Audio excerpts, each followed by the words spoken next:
Today I'm welcoming Robert Appleton to the studio. And Bob, welcome. Thanks, Richard. My pleasure.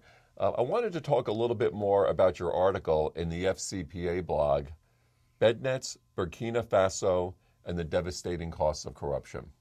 Great. So, Bob, what I found interesting is that you speak of your work in Burkina Faso Bednet investigation as occurring in 2013 while you were the Director of Investigations at the Global Fund. You also mentioned that it involved resources from the Office of Inspector General at USAID, and now we have indictments unsealed in the Southern District in New York against the Bednet manufacturer.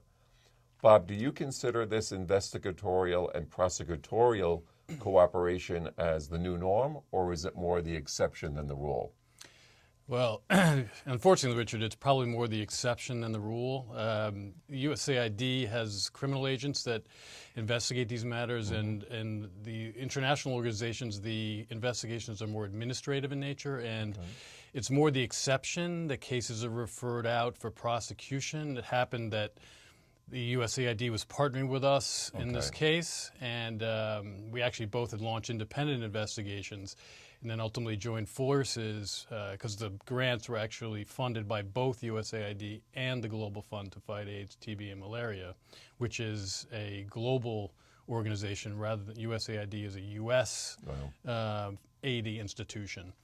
So typically, the typical case is they don't reach national prosecutions, at least in the U.S. It's unfortunate that's the case. Interesting.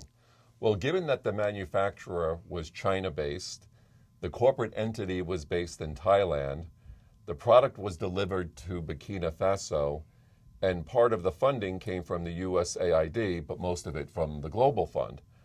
So, from your perspective and experience, what were some of the bigger hurdles in pursuing this case?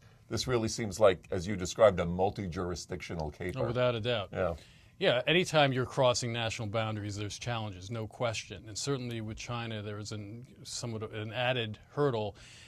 Less of a problem for us than the USAID agents because they have to get quite a lot of permissions to travel, but the beauty of the Global Fund and being in a international organization, Inspector General's office, we had the ability really to go almost everywhere where our funds were being deployed and where we were supporting the grant program. So you had we audit actually rights, right? Correct, exactly. We, under our contracts with the implementers, we could audit their books.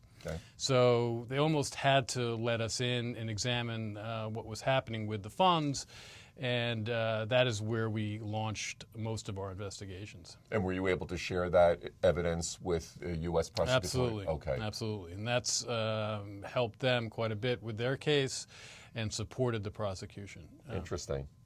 Well, you mentioned that once you unearthed the fraud, the Global Fund reacted quickly, understanding that people were using these nets as a shield from malaria with a very false sense and potentially lethal sense of security.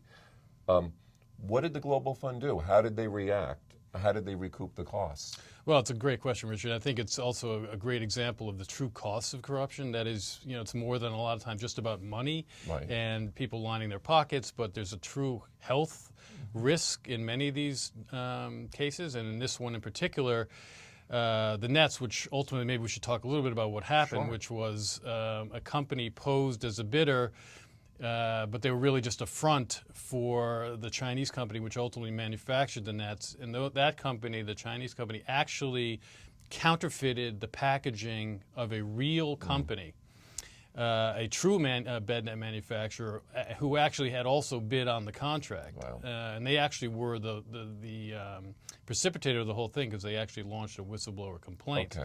But what happened was ultimately when this fictitious entity got the contract, it was steered to them.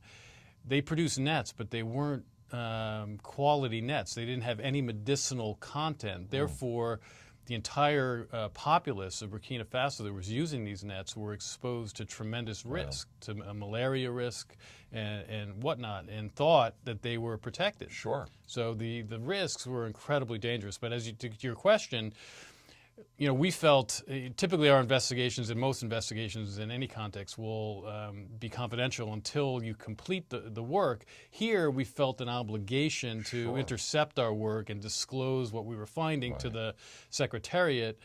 And to their credit, they acted promptly, instantaneously to the news, and they had to. And they did immediately went into action to replace the entire populace of nets that had gone into the country. Did they end up buying it from the real supplier? Well, they ended up actually they had stores, but they had to mobilize quickly. Unfortunately, the real supplier went out of business in large part because of this fraud. They expected to get this contract and they didn't. Was the fund able to recoup any of the costs? Not really. Not really. I think that's one of the problems here is that there really isn't a great mechanism for restitution, and that's one of the eyes that we had when we were, both at the UN and also at the Global Fund, was to attempt to get restitution as best as we could. Here, there really isn't. I mean, Burkina Faso is probably what I understand is the second poorest country in the world. Really can't. The ultimate party responsible was actually connected to the government, and so it was a much larger case and actually was in fact indicted. So I think there's more to come in that. Interesting. Well, bringing this into today's compliance challenges for U.S. companies that face similar peril with respect to engaging with third parties that might be providing fraudulent products or services, I mean, this is clearly an interesting and maybe a one-off event, like the way you described, but are there any lessons from this experience that might be useful? No. Well, just one point of correction, Richard, I think unfortunately it's not a one-off event in the sense that we were finding a lot of counterfeiting and product substitution, and not only in bed nets but also in medications. So I think there's a real risk out there, and I think companies are mindful, especially the medicinal suppliers.